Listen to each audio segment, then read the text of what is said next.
شايفين الملوخيه بتاعتي اهي، خلصتها تكريمه اهي. دي الخشن اللي طلع منها ده مش عايزينه خلاص. بعد كده هجيب المنخل وهنفضهم كده بالمنخل الناعمه خالص، ملهاش عازه معايا زي كده، مش عايزاها اهو. بخلي اللي هي ايه للطبيخ اهي.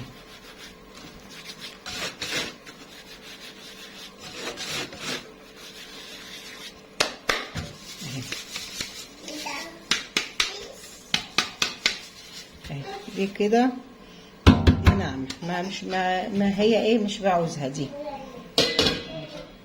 كده. الملوخيه معايا جاهزه نضيفه، هتطبخيها.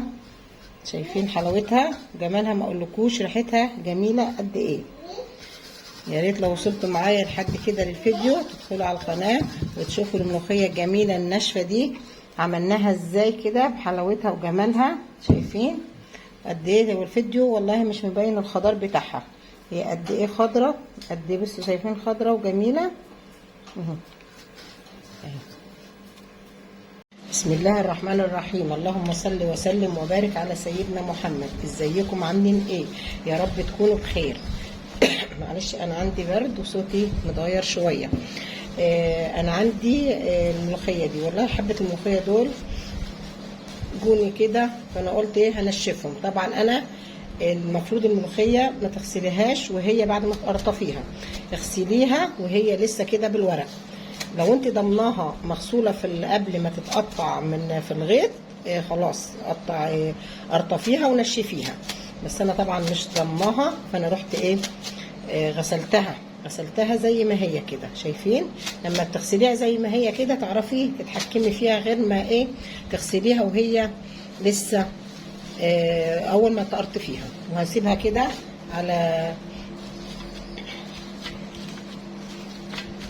على حاجه كده، افرش ملايه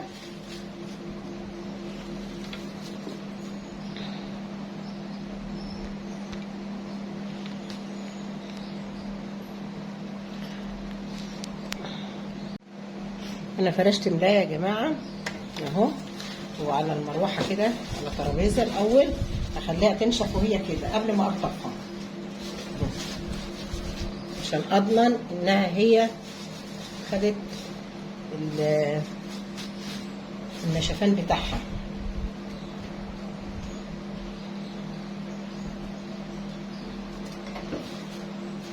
افضل بالطريقه دي، اشيل الميه اهو من الصينيه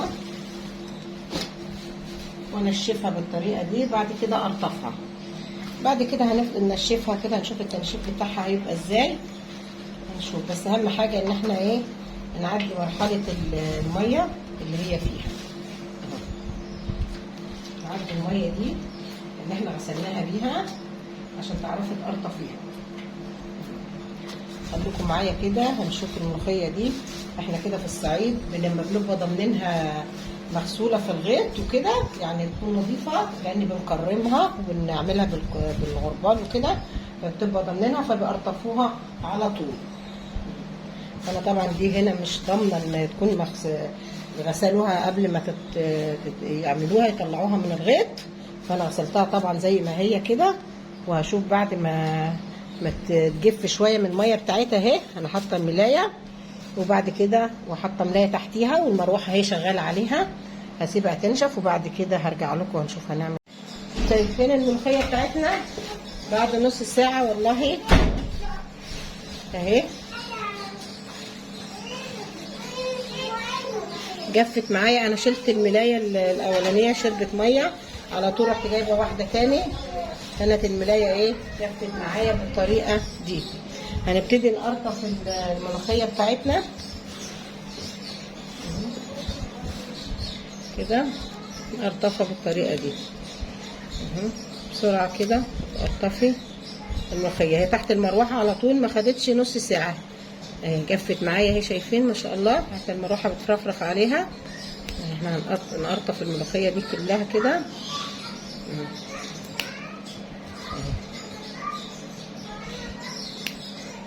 بالطريقه دي. طبعا انا هقرطف الملوخيه هحطها في الصينيه دلوقتي وهقرطف. طبعا مش عايزه اطول عليكم الفيديو.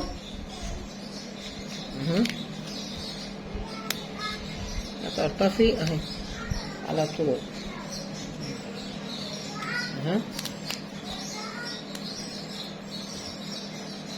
يعني ساعات في الصعيد بينشفوها الاول كده، وبعد كده بعد ما تنشف يعملوها، بس انا هنقرطف كده على طول، هتبقى اسهل لما تيجي تكرميها.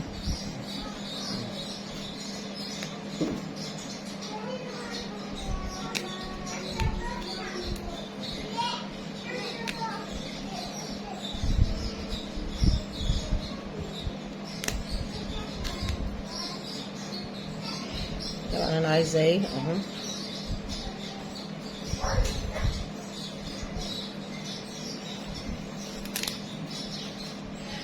تفضلي تقرطفي وتعملي احلى ملوخيه عندك ناشفه.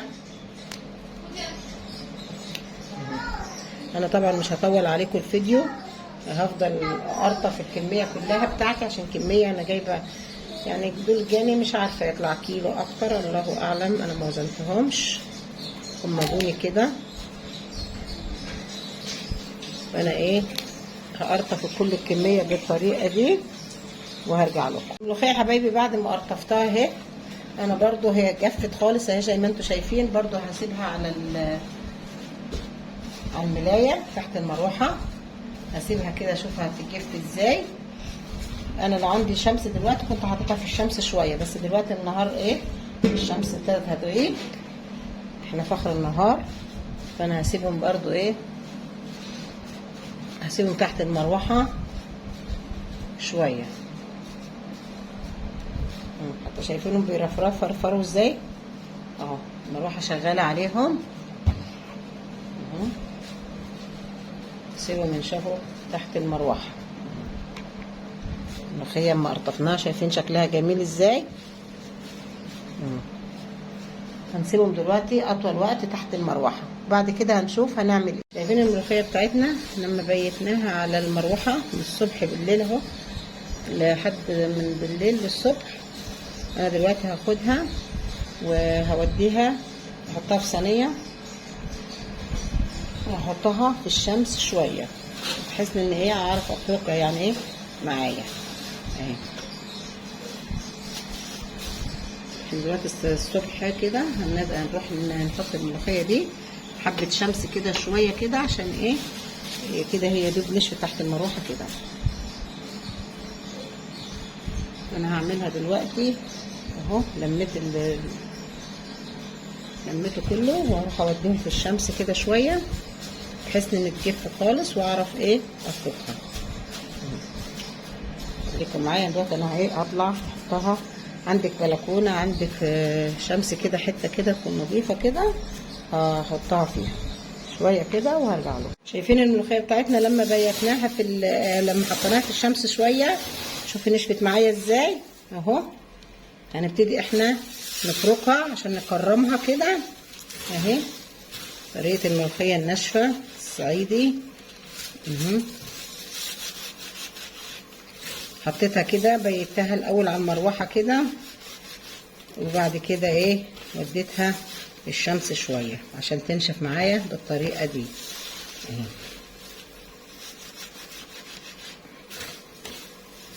بعد كده همسكها افركها الفرك اللي انتوا شايفينه ده اهو.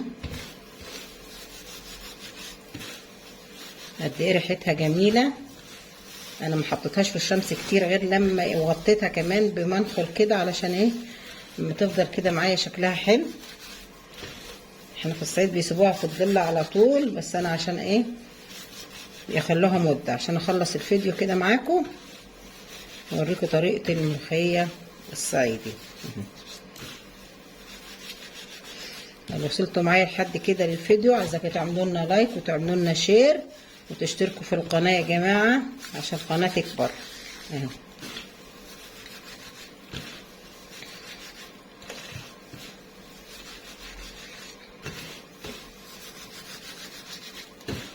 مش عايزه اطول الفيديو عليكم، خلصهم كده وبعد كده هرجع لكم. انا شايفين اهو حطيتهم في صينيه صغيره عشان انا عايزه الصينيه الكبيره دي، وهجيب معايا صينيه كده اهو. وابتدي بقى ايه اكرم الملوخيه.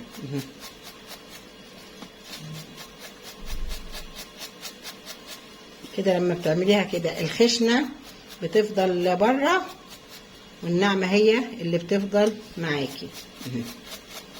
الطريقه دي سهله، طريقه سهله، طريقه امهاتنا. الله يرحمها كانت هي اللي بتعملها كده، انا متعلماها منها.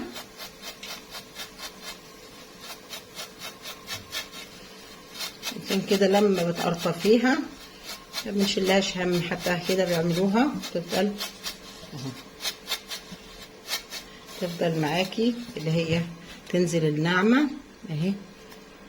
شيل بقى لو احنا ايه بنعمل بسرعه اهو، تفضل معاكي الناعمه دي كلها بالطريقه. انا هعملهم كلهم بالطريقه دي. تقدري تكرميها بالطريقه دي.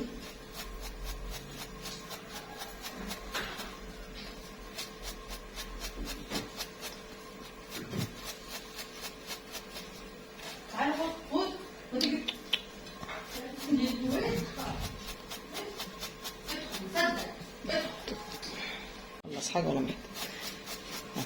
الطريقه دي.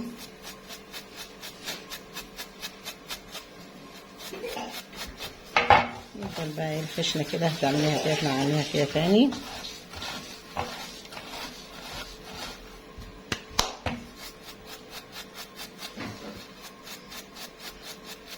كل الملوخيه كده احنا عندنا في الصعيد بنعملها بالطريقه اللي انتوا شايفينها دي، نكرمها. اسمها تكريم الملوخيه يا جماعه اهي. تفضل معاكي ايه هي الخشنه العود اللي اهي. طريقه ايه هنشيل العود كده اهو. هجيب اللي هم اللي قاعدين اهو. الملوخيه بتبقى ايه، لو عملت 2 كيلو ما بطلعوش غير حبه زي كده. لو عملت كيلو احنا بنعمل كتير خالص في الصعيد عشان بنخزنها للسنه تفضل معانا. بس بنجيب بالحبه زي كده، ما بنعملهاش بنكرمهاش كلها، بنسيبها ورق. وبعد كل طبخه نعمل ايه شويه كده يقعدوا ايه كذا طبخه.